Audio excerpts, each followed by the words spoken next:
हमारी चर्चा 6 डाला के संबंध में चल रही है। 6 डाला पंडित दौलत राम जी ने लिखी है। आचार्यों की बात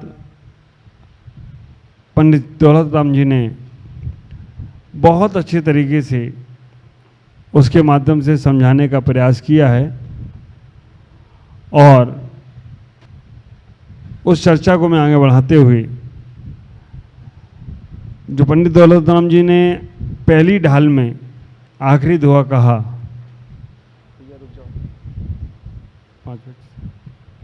पहली ढाल में आखिरी दुआ में जो कहा, यों विमान वासी हु थाय सम्यक दर्शन विनतन दुख पाए, तहाते चे थावर तन धर्यो यों परिवर्तन पूरे करे। विगत दिनों से चर्चा सुन रहे हैं तो सम्यक दर्शन की चर्चा मेरी चल रही है और वास्तव में जीवन में अगर कुछ है तो सम्यक दर्शन को ही प्राप्त करना है। संसार में अनादिकाल से हम 84 लाख योनियों में भटके हैं और हर योनि में हम गए हैं, लेकिन हमने सम्यक दर्शन नहीं प्राप्त किया। इसी कारण से बार बार जन्म लेना पड़ रहा है और एक बार सम्यक दर्शन प्राप्त हुआ तो निश्चित ही हमें मोक्ष जाने से कोई रोक नहीं सकता। सम्यक दर्शन को प्राप्त करने के लिए कहा है कि देव शास्त्र गुरु की भक्ति करने से सम्यक दर्शन प्राप्त होता है। हम जो जिनेंद्र की वाणी को प्रवचन को सुन रहे हैं, इसको सुनने से सम्यक दर्शन प्राप्त होता है। और हमें कभी अतीत के पापों का याद आ जाए तो उनके पाप को क्षय करने के लिए सम्यक दर्शन जाति स्मरण से भी प्राप्त होता है। सम्यक दर्शन प्राप्त किया तो आप विचार करके रखना कि 8 संकादि दोषों से रहित होना चाहिए। कभी देव शास्त्र गुरु के प्रति मन में संदेह का भाव नहीं आए। कभी देव शास्त्र गुरु के पास जाकर संसार की इच्छाएं नहीं रखना। कभी देव शास्त्र गुरु से गिलानी का भाव नहीं करना। आप विचार करके रखना, शंका, कांक्षा, विचिकित्सा, अनुपगहन, अस्थितीकरण, अप्रभावना, अवात्सल्य, ये सारे के सारे जो दोष हैं, ये दोष हमारे जीवन में संसार में भटकाने में कारण बनते हैं। कल मैंने कहा था कि शंका नहीं करने से अंजन चोर जैसा भी एक सेठ के वचन को प्रमाण मानकर तर जाता है। अंजन चोर ने भी इतना ही कहा, आड़म ताड़म कछु न जाड़म, सेठ वचन प्रमाणम। और सेठ के वचन से अंजन भी निरंजन हो जाता है। हमें भी विचार करके रखना है कि हम जब जब देव शास्त्र गुरु के प्रति समर्पितता का भाव लाएंगे, निश्चित ही हमारा कल्याण होने वाला है। निसंकित अंग में अंजन चोर प्रसिद्ध हुआ। निकांक्षित अंग में जिसने कोई आकांक्षा नहीं रखी, अनंतमति का जीव। आप विचार करके रखना, जिसने बचपन में अपने माँ बाप के साथ जाकर अष्टांग का पर्व में ब्रह्मचर्य व्रत लिया था। माँ बाप ने कहा अष्टांग का व्रत है, हम 8 दिनों में ब्रह्मचर्य का पालन करेंगे। उस छोटी सी बच्ची, 8 साल की बच्ची ने कहा हम भी पालन करेंगे। पर उस बच्ची ने ये नहीं कहा कि हम 8 दिन पालन करेंगे। जब वो बड़ी होती है, 18 साल 20 साल की, शादी के लिए कहा जाता है, तो उसने कहा किसकी शादी, मैंने तो 8 साल की उम्र में ही ब्रह्मचर्य व्रत ले लिया था। आप विचार करना, सर्वांग से सुंदर और विवाह नहीं किया, देवता उठा के ले गए, विद्याधर उठा के ले गए, जंगलों में छोड़ दिया, भीलों ने उसे पकड़ लिया, वैश्याओं ने उसको ऊपर कब्जा करना चाहा, राजाओं ने उसके ऊपर दुष्प्रहार किया, लेकिन वो सील की इतनी पक्की थी, हर जगह देवताओं ने उसकी रक्षा की। और आक्रमणकार वो निकांक्षित अंग, उसने कोई आकांक्षा ही नहीं रखी। निसंकित, निकांक्षित, निर्विचिकित्सा, गिलानी का भाव। आप विचार करके रखना, उद्यान राजा जिनने साधु को आहार कराया और साधु को आहार कराते कराते साधु ने उल्टी कर दी, फिर भी उनके मन में गिलानी का भाव नहीं आया कि ये महाराज को। उन्होंने इतना ही कहा कि ये हमारे ही अन्न में कोई दोष रहा होगा, इसलिए महाराज से उल्टी हो गई। आप विचार करके रखना, सबसे ज़्यादा फल मिलता है साधु की सेवा करने से। मैं कहता हूँ 100 मंदिर को बनाओ एक तरफ और एक बुजुर्ग साधु की सेवा कर लो एक तरफ। बुजुर्ग होना चाहिए, हट्टा कट्टा तो कहीं भी कुछ भी कर लेगा। जो कभी कभी कोई बुजुर्ग साधु आपके यहाँ आ जाए, आप विचार करना उनकी सेवा से, क्योंकि सबसे बड़ी बात है उनकी सेवा के लिए हर कोई जाता नहीं, और जो जाता है तो उनकी साधना का पूरा फल उन्हें प्राप्त होता है, क्योंकि उनके पास जो ऊर्जा होती है साधना का। युवा के पास तो 10 जाएंगे 50 जाएंगे, सबको आशीर्वाद देंगे, बढ़ जाएगी उनकी ऊर्जा। लेकिन जिनके पास कोई नहीं जाता है, और आपको आश्चर्य होगा, आज मैं अगर यहाँ बैठा हूँ तो वो बुजुर्ग साधु की वजह से बैठा हूँ। प्रबुद्ध सागर जी महाराज, जिनके पास कोई नहीं जाता था, अकेले बैठे थे। मैं चला गया ऐसे, मैंने कहा ये महाराज अच्छे लग रहे, कोई नियम वियम नहीं देंगे, क्योंकि युवाओं के पास जाओ तो उनके पास कोई काम धाम तो है नहीं, पकड़ के नियम दे देंगे, तो इनके पास जाना नहीं अपने को। तो बुजुर्ग महाराज थे प्रबुद्ध सागर जी, उनके पास गए और जैसी उनकी सेवा की उन्हें को अच्छा लगा, बहुत आशीर्वाद दिया। फिर बोले बेटा मंदिर जाते हो क्या? अरे मैंने कहा ये अभी दुकान चालू करेंगे। मैंने कहा महाराज साल में एक बार जाता हूँ अनंत चौदस के दिन। पर बहुत अच्छे थे वो महाराज। उन्होंने कहा बेटा जब मंदिर जाओ तो चप्पल पहन के नहीं जाना। मैंने ये अच्छा नियम है, एक साल में एक बार जाना है, नहीं पहनेंगे चप्पल। वो एक नियम उन बुजुर्ग महाराज से लिया कि चप्पल पहनकर मंदिर नहीं जाना, और मैं कहूँगा उस नियम ने आज अगर मुझे यहाँ तक पहुँचा दिया हो तो कोई आश्चर्य की बात नहीं है। बस वही एक छोटा सा नियम, केवल मंदिर चप्पल पहन के नहीं जाने का, और इतना आशीर्वाद उनका मिला कि आगे से आगे। तो मैं कहता हूँ कि अगर आपके यहाँ नगर में कभी कोई साधु आते हैं, युवाओं की तरफ सब भागेंगे, जो प्रभावकारक होंगे उनकी तरफ सब भागेंगे, लेकिन जिनके पास कोई नहीं जा रहा है उनके पास जाकर बैठो आप, दिल से कितना उनकी दुआएं मिलती हैं। तो उद्यान राजा वो बुजुर्ग साधु की सेवा कर करके उन्होंने पुण्य कमा लिया। और अगर हम देखते हैं स्थितिकरण अंग, उद्यान राजा, अनंतमती, ये सारे के सारे जो सम्यक दर्शन में प्रसिद्ध हुए, अमूढ़ दृष्टि अंग। मूढ़ता तो ये है कि जहाँ गंगा गए तो गंगादास, जमुना गए तो जमुनादास। अमूढ़ता वो है कि हमारा सर झुकेगा तो केवल वीतरागता के सामने झुकेगा, अन्यथा कहीं झुक नहीं सकता। आपको मालूम है कितने समोसन लगा दिए फिर भी वो नहीं गई। आप विचार करना।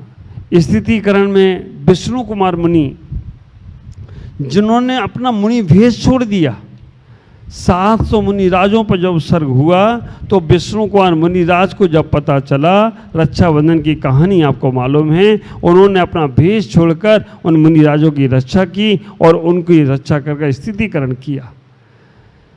कभी हमारे साथ भी ऐसा होता है, हमारे धर्म पर कभी आँच आ जाए, हमारे साधुओं पर कभी आँच आ जाए तो हमें उनकी स्थितिकरण करना चाहिए। स्थितिकरण का मतलब उनके संकट को दूर करना। उपगोहन अंग, उपगोहन अंग में जिनेंद्र सेठ प्रसिद्ध हुआ। कैसा वो सेठ, जिसके घर में रत्नों की मूर्ति थी और एक छुल्लक का भेष बनाकर उनके घर में चला गया वो मूर्ति चुराने के लिए। सेठ जी जब गए घर से बाहर व्यापार के लिए तो छुल्लक जी को घर की जिम्मेदारी सौंप गई, और सेठ जाते ही छुल्लक जी ने सोचा कि आज मौका अच्छा है, रात को लेकर मूर्ति निकल लिए। और जैसे ही मूर्ति लेकर निकले, घर के पहरेदार और सैनिक उनके पीछे पड़ गए, और वो छुल्लक भेष में चोर मूर्ति को लेकर सेठ के खेमे में पहुंचा। तो सेठ ने क्या किया, सेठ ने इतना ही कहने का प्रयास किया, इससे तो मूर्ति मैंने मंगवाई थी, ये चोर नहीं है। और आप विचार करके रखना, उसका स्थितिकरण कर दिया, उसके दोष को ढांक दिया। उसका प्रभाव क्या पड़ा, उस चोर ने जीवन पर्यंत के लिए चोरी छोड़ दी और रियल में साधु बन गया हो तो कोई आश्चर्य की बात नहीं है। हम कभी किसी की बातों को जब उजागर कर देते हैं तो बातों से फिर वो नहीं करता होगा तो भी करने का प्रयास करता है। प्रभावनांग में अब विचार करें, बुद्ध का रथ आगे जाएगा या जैन का रथ आगे जाएगा। विष्णु कुमार मुनि ने वो रथ अपना जैन का रथ और बौद्ध का रथ, क्योंकि राजा की 2 रानियां थी और राजा की रानी ने, बुद्ध वाली रानी ने कहा कि मेरा रथ पहले ही चलना चाहिए, जैन का रथ बाद में जाना चाहिए। अचानक वो जैन रानी ने जाकर विष्णु कुमार मुनि से जाकर कहा कि आप कुछ भी करो और जैन रथ पहले जाना चाहिए, और ख्याल करके रखना वो रथ मुनि राज के आशीर्वाद से अपने आप विद्याधरों ने आकाश से आगे पहुंचा दिया। नाम आगे पीछे हो सकते हैं, लेकिन ये 8 घटनाएं हमारे जैन धर्म की बिल्कुल सच्ची हैं, जो सम्यक दर्शन को पुष्टि करती हैं। हमें इतना ही विचार करना है कि हमें ये सम्यक दर्शन की 8 कहानियाँ छोटी छोटी हैं, अपने बच्चों को सिखाओ, बच्चों को सुनाओ कि हमारे बच्चों, हमारे भगवंतों ने, हमारे गुरुओं ने, हमारे श्रावकों ने और हमारे यहाँ तो चोरों ने भी कैसे इस धर्म का पालन किया। अभी छुट्टियाँ हो रही हैं, जिनवाणी चैनल पे जो लोग देख रहे हैं वो अपने बच्चों को अष्टांकी की कहानियाँ, सम्यक दर्शन की 8 कहानियाँ सुना दें, याद करा दें उनको। इससे इतना उनको संबल मिलेगा कि वो भी कहेंगे हाँ, मेरे जैन धर्म के पास बहुत बड़ी धरोहर है। 8 मद कभी नहीं करना। अगर 8 प्रकार के मद अगर आपके पास हैं तो कितने बड़ी भी धर्मात्मा बन जाओ, लेकिन आपको सम्यक दर्शन की प्राप्ति होने वाली नहीं। 8 मदों के बारे में हमारे आचार्य समदभट्ट स्वामी रतनकांत साहब का 4 में कहते हैं, ज्ञानम पूजा कुलम जाति वल वृद्धि तपो बपू अष्टावासित मानत्य गत इसमें हूँ इसमें हा। आप विचार करके रखना, ज्ञान का मद, पूजा का मद, कुल का मद, जाति का मद, धन का मद, वैभव का मद, रूप का मद, ये जो 8 प्रकार मद आप विचार करके रखना। जहाँ जहाँ पद आता है वहाँ मद भी आ जाता है। इसलिए मैं कहता हूँ पद बहुत संभल के लेना, क्योंकि पद के बाद मद आएगा और मद नहीं आएगा तो घमंड भी आ जा सकता है। पद के बाद मेरे आचार्य भगवान बोलते हैं, पैसा आना कोई बहुत बड़ी बात नहीं है, पैसा के बाद विनय गुण आ जाना बहुत बड़ी बात है। ज्ञान हो जाना कोई बहुत बड़ी बात नहीं है, ज्ञान के बाद कोई विनय गुण, ज्ञान के बाद विनय गुण लाना ही बहुत बड़ी बात है। तो आप विचार करके रखना, सुंदर रूप होना तो क्या है, आजकल तो फेयर एंड लवली लगाओ और सुंदर हो जाओ। प्रचार प्रसार भी ऐश्वर्या राय कर रही है। ऐश्वर्या राय से पूछा गया कि आपकी सुंदरता का राज क्या है, उसने कहा 5 मिनट बाद बताएंगे, 5 मिनट बाद में बताएंगे। पूछा क्यों? 2 कंपनियों से बात चल रही है, जो कंपनी वाला ज़्यादा पैसा देगा वही मेरी सुंदरता का राज होगा। तो उन पे भरोसा करके तुम सुंदर हो जाते हो। आप विचार करके रखना, हमें ये ज्ञान का, पूजा का, कुल का, जाति का मद नहीं करना, क्योंकि ये सारे के सारे घमंड हमारे आखिरी में कुछ भी नहीं बचता है। जिस पेड़ पर ज़्यादा फल लगते हैं वो पेड़ को झुकाना नहीं पड़ता, वो पेड़ अपने आप झुक जाता है। जिस आदमी के पास ज्ञान ज़्यादा होता है वो आदमी को कहना नहीं पड़ता, वो अपने आप विनयवान होता चला जाता है। जिस आदमी के पास संस्कार का पिटारा होता है उसे कहना नहीं पड़ता, वो अपने आप अनुशासित होता जाता है। आप विचार करके रखना, एक आदमी कीचड़ से बचकर चल रहा था।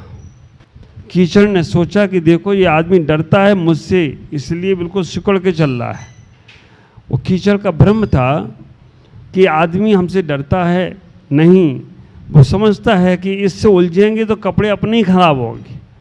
तो इसीलिए अपने जीवन में उनसे न उलझो जो लोग अपने जीवन में अच्छा नहीं व्यवहार बनाते। हम अपने आप को बचाने का प्रयास करें।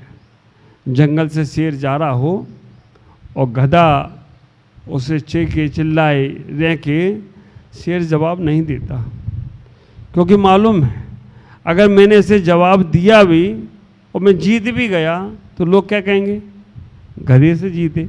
कोई शेर से जीतते तो बात भी बनती, गधे से क्या मुंह लगाया, और कहीं इसने दुलत्ती मार दी तो मेरा तो जबड़ा हिल जाएगा, इसका कुछ होने वाला नहीं। इसलिए भैया बच अपना अच्छा भाव यही है, सीधे ही चलो। हाथी चले बाजार और कुत्ता भौंके हजार। अपन ये सब चीज़ें ऐसी सिद्धांत की हैं, व्यवहार की हैं कि हमें अपने आप में लौटना है। बहुत से लोग बहुत सारी बातें अनर्गल कहेंगे, हमें उन अनर्गल बातों का जवाब नहीं देना, हर बात का जवाब नहीं देना चाहिए, क्योंकि हर बात का जवाब देने से बात खराब हो सकती है। तो कुछ बातों को संभालना। देखो, कुछ को कह जाओ, कुछ को सह जाओ और कुछ में रह जाओ, तभी आगे गाड़ी चलेगी। कुछ में रह जाओ, कुछ को सह जाओ और कुछ कह जाओ, बस रह सह कह में ही सारी की सारी दुनिया है। और हर में कहना शुरू किया तो फिर तुम्हें बहुत सहना पड़ेगा।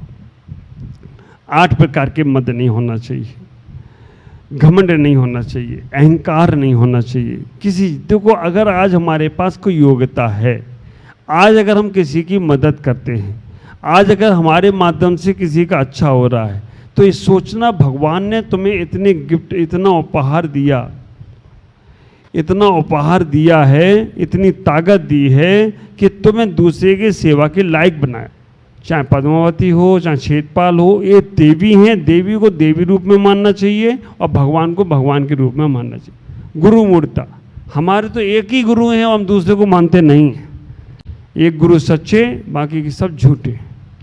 अपने गुरु करें जो वो सब मूलाचार, बाकी गुरु जो करे सब भ्रष्टाचार। तो ये देव मूर्ता है, गुरु मूर्ता है। आप सब, हाँ, एक मार्गदर्शक तो हो सकते हैं, लेकिन गुरु जितने भी नग्न हैं वो सब गुरु हैं तुम्हारे। नमो लोहे सब स्वाणम बोलते हो, नमो आईडी आड़म बोलते हो, नमो वज्जायणम बोलते हो, तो सारे गुरु हैं। हाँ, मार्गदर्शक एक ही होना चाहिए। ड्राइवर एक हो गाड़ी का, कंडक्टर चलेंगे कितने भी। लोक मूर्ता, बिल्ली रास्ता काट गई, अब नहीं जाऊंगा आगे, बिल्ली रास्ता। बिल्ली से भी तो पूछो, भैया तुमने भी तो उसका रास्ता काटा, उसका क्या होगा? उसका कुछ भी हो, हमारा नहीं बिगड़ना चाहिए। काने व्यक्ति को देख लिया, अब तो सगुन हो गया। तो ये सब लोक मूर्ता हैं। कोई मर गया तो बाल गुटा रहे, ये क्या है? ये सब लोक मूर्ता है। इस पर चर्चा अपन कल करेंगे, क्योंकि हमें सम्यक दर्शन मजबूत करना है। और बाकी का सारी पूजा पाठ, साधना, उपास, व्रत, नियम, संयम सब बाद में, सब एक पल्ले में रखो और सम्यक दर्शन को एक पल्ले में रखो। ओम नमः